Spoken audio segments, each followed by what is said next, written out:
Today's episode of Off the Timeline is titled, What If Michigan Had LaDainian Tomlinson and Delayed the Future of College Football? In 1997, college football crowned a champion. But what if I told you that season didn't just decide a title, it decided the future of the sport?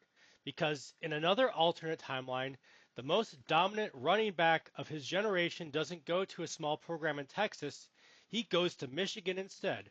And instead of college football evolving into the spread, the speed, the chaos we know today, it gets stuck for years until one program, left behind, ignored, and desperate, forces the sport to change anyway. This is the alternate timeline where LaDainian Tomlinson doesn't just dominate, he delayed the future. And that sets the table for the recruiting flip that shouldn't happen. You may be thinking to yourself, how does a running back like LaDainian Tomlinson end up at Michigan? Here's how it becomes plausible. Michigan in the mid-90s was a machine. Offensive lines, NFL development, national level prominence. Meanwhile, TCU football were not yet in the Big 12, not yet nationally relevant, and they weren't even on the same recruiting map. So when Michigan in this alternate universe comes in late offering national TV, a power run system built for a bell cow, and a clear NFL pipeline, the flip happens quietly. And almost nobody realizes what just changed. And that sets the table for Michigan doesn't just win, they double down. Under Lloyd Carr, Michigan already had an identity. Control the game, win at the line, run the football. Now add LaDainian Tomlinson to that system, not as a piece, but as the system. This isn't just a great running back. This is vision, burst, balance, all in one. Michigan doesn't evolve, they lock in. 1997, there's nothing split about the national title. Michigan is the undisputed champion. 1998 to 2000, instead of retooling, they load around LaDainian Tomlinson and end up with a supplemental national title. And here's where it matters. Michigan becomes proof that you don't need to change. While the rest of college football is experimenting, Michigan is winning by doing the opposite. And this sets the table for the hidden consequence: the sport stalls.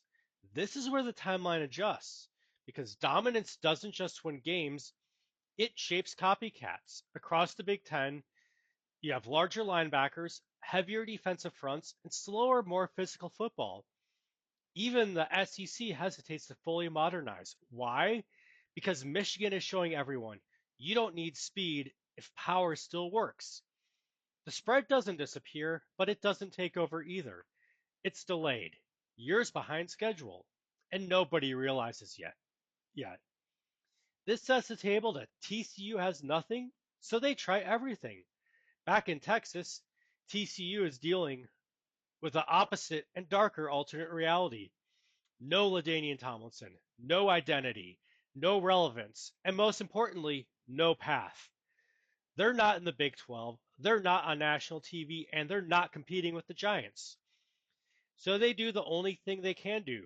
They get weird, they experiment, they go fast, they spread the field, they push tempo before it's cool. Not because they're visionaries, but because they're desperate. And slowly, quietly, they become something else entirely. Not a power program, not a defensive identity, but a glimpse of the future. And this sets the table for the game that changes everything, early 2000s. A bowl matchup nobody initially respects. Michigan versus TCU. But this isn't just a game. This is a clash of philosophies. Michigan is power, control, and the past. TCU is speed, space, and the future. And for 3 quarters, Michigan does what Michigan does. They control the clock. They impose their will. They look inevitable. Until suddenly they don't. TCU doesn't outmuscle them. They outpace them. They stretch the field. They make Michigan chase. And for the first time in years, Michigan looks slow. TCU wins, not as a fluke, but as a signal. And that sets the table for the aftershock. The game doesn't just end a season, it ends an era. Because now the blueprint is out. Speed beats power, space beats control, and the rest of college football adapts fast. The spread accelerates. Recruiting adjusts towards speed. Offensive innovation increases. Michigan didn't fail. They just held the line until the line broke. And TCU, the program that lost out on LaDainian Tomlinson, becomes the one that still changes the sport anyways. In our timeline, LaDainian Tomlinson made TCU relevant. In this alternate timeline, he made Michigan dominant. But by doing that, he delayed the future of college football until one program without him forced it to arrive anyways. And if you enjoyed this off the timeline alternate college football history scenario, you're going to want to watch the next videos on your screen because sometimes the biggest stars don't just change games, they change when the future happens. And I'll see you in the next timeline.